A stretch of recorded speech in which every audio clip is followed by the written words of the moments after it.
নারায়ণগঞ্জের মেধাবী ছাত্র ত্বকী হত্যার ১৩ বছর হয়ে গেল, কিন্তু এখনও বিচার হয়নি আসামিদের। এমনকি আদালতও দাখিল করেনি অভিযোগপত্র। বিচারের ধীর গতিতে হতাশ নিহতের পরিবার ও সুশীল সমাজ।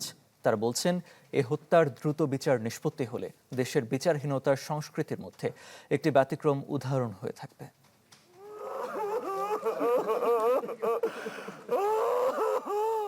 ২০১৩ সালের ৬ মার্চ নিখোঁজ হন শিক্ষার্থী তানবীর মোহাম্মদ ত্বকী। এর দুদিন পর নারায়ণগঞ্জের শীতলক্ষ্যা নদী থেকে তার মরদেহ উদ্ধার হয়। এই ঘটনায় হত্যা মামলা দায়ের করেন নিহতের বাবা। গ্রেফতার হয় ১১ জন।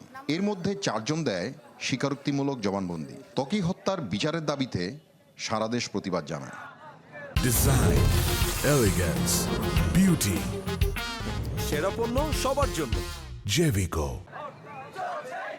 পেরিয়ে গেছে ১৩টি বছর। হত্যা মামলায় ১০২টি তারিখ গেলেও আদালত এখনও অভিযোগপত্র দাখিল করেনি। বিচারের কাজ ধীরগতি হওয়ায় সন্তানের হত্যার বিচার পাওয়া নিয়ে শঙ্কা করছে পরিবার। চিহ্নিত ওসমান পরিবার, এদের তো হাজার হাজার কোটি টাকা, অঢেল টাকা, এবং এই টাকার বিনিময়ে তারা বিভিন্ন কিছু তাদের পক্ষে আনার চেষ্টা করেছে। তারা দেশে না থাকলেও তারা টাকার বিনিময়ে এই ত্বকীর মামলাটা প্রভাবিত করতে চাচ্ছে কিনা বা বিলম্বিত করতে চাচ্ছে কিনা, এইটি একটি প্রশ্ন তৈরি হয়েছে।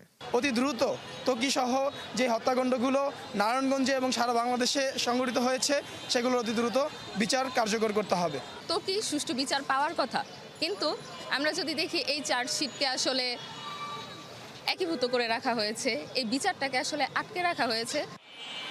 মামলার অগ্রগতি নিয়ে হতাশ প্রকাশ করছে সুশীল সমাজ। কারা কিভাবে কেন এই ত্বকীকে হত্যা করেছে এবং হত্যার পরে তারা কিভাবে বিরিয়ানি খেয়ে উল্লাস করেছে, সমস্ত বিষয়গুলি ওই অভিযোগপত্রের মধ্যে লেখা ছিল। এবং র্যাব ১১-র তদানীন্তন কর্মকর্তা বলেছিলেন যে এটি আমরা চিরেই বিজ্ঞ আদালতে দাখিল করব।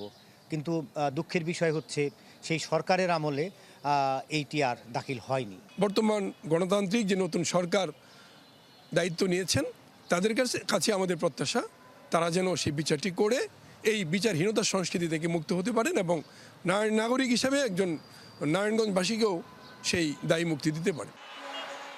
জেলাবাসী বলছে, ত্বকী হত্যার দ্রুত বিচার নিষ্পত্তির মধ্য দিয়ে দূর হোক বিচারহীনতার সংস্কৃতি। আহসান সাদিক, চ্যানেল 24, নারায়ণগঞ্জ।